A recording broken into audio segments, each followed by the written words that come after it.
आज का हम लोग का सर मुद्दा क्या है? हम लोग समाज के लिए क्या कर सकते हैं? हम लोग समाज के लिए क्या कर सकते हैं? समाज में छोटे छोटे बच्चे से लेके बड़े बड़े लोग भी आ जाएंगे जी, बुजुर्ग भी आ जाएंगे, लेकिन सबसे मेन यही है कि हम लोग समाज को क्या दे सकते हैं जी। मतलब जैसे मान लीजिए यहाँ पे बच्चे बैठे हुए हैं, छोटे छोटे बच्चे बैठे हुए हैं, और इन लोगों से आदमी बात करता है, बताएगा तो ये लोग भी जानेगा। नहीं तो अधिकांशतः बच्चे आजकल के ज़माना में क्या करते हैं, फ़ोन में बिजी रह रहे हैं। कहने का मतलब ज्ञान को प्रसारित किया जाएगा तो वो लोग भी अपने आने वाले जनरेशन को वो चीज़ देंगे जी जी।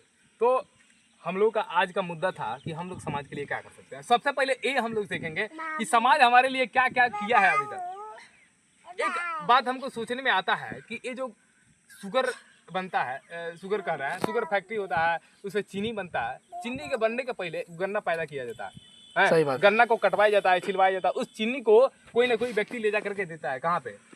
चीनी मिल है ना।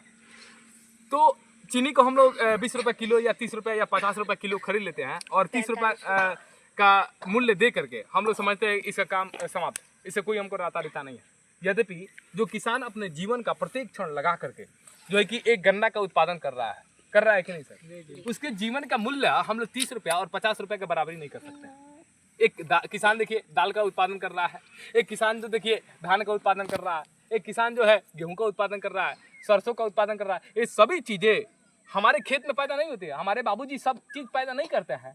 हो सकता है कि हमारे पापा जी इस साल धान पैदा कर दिए हो, लेकिन वो सरसों तो पैदा नहीं किया है ना। सही बात। दाल तो पैदा कहीं किए नहीं ना, और अरहर का दाल पैदा नहीं ना किया है। मतलब कहने का मतलब कि समाज सहयोग से चलता है। हाँ, समाज सहयोग से चलता है। आपने बहुत बड़ा बात बताया। तो समाज के लोग जो है कि प्रत्येक क्षण जो है कि आपके सहायता के लिए कार्य कर रहा है ना। लेकिन हम लोग इसको नहीं जो है कि इग्नोर कर देते कि समाज हमारे लिए काम कर रहा है। अब देखिए आपको एक अच्छा उदाहरण बताते हैं।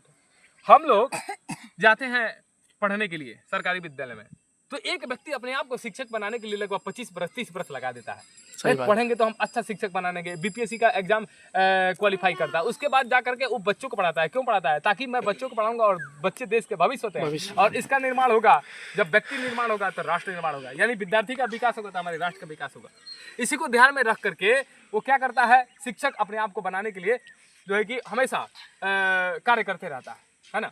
उसी प्रकार से एक प्रोफेसर, जब हम ज़्यादा पढ़ाई लिखाई कर लेते हैं तो कॉलेज में जाते हैं, तो एक प्रोफेसर क्या करता है, अपने आप को जो है कि और ज़्यादा एजुकेटेड बनाता है, और ज़्यादा शिक्षित बनाता है, ताकि हम अपने बच्चों को और बेहतरीन से बेहतरीन शिक्षा दे सकें। क्या तो समाज का प्रत्येक व्यक्ति हमारे लिए काम कर रहा है, लेकिन हम लोग एक कभी जो है कि एक्सेप्ट नहीं करते हैं कि समाज हमारे लिए काम कर रहा है। जिस दिन हम लोग ये समझ जाएंगे कि समाज हमारे लिए काम कर रहा है, तो हमारा भी कुछ फर्ज बनता है, हमारा भी कुछ दायित्व है कि हम समाज को रिटर्न करें। क्योंकि ये हमारा शरीर का जो है कि मांसपेशियां अभी जो है कि हर टूट है, तो कहीं ना कहीं किसानों का इसमें योगदान है। हम बोलने में ज़्यादा सक्षम है, तो इसका मतलब ये है कि समाज के बड़े बड़े लोगों का बात सुने हैं, है ना, और उनके साथ समझे, उसके साथ बातचीत किए हैं, और जिससे हमारा बौद्धिक विकास हुआ है।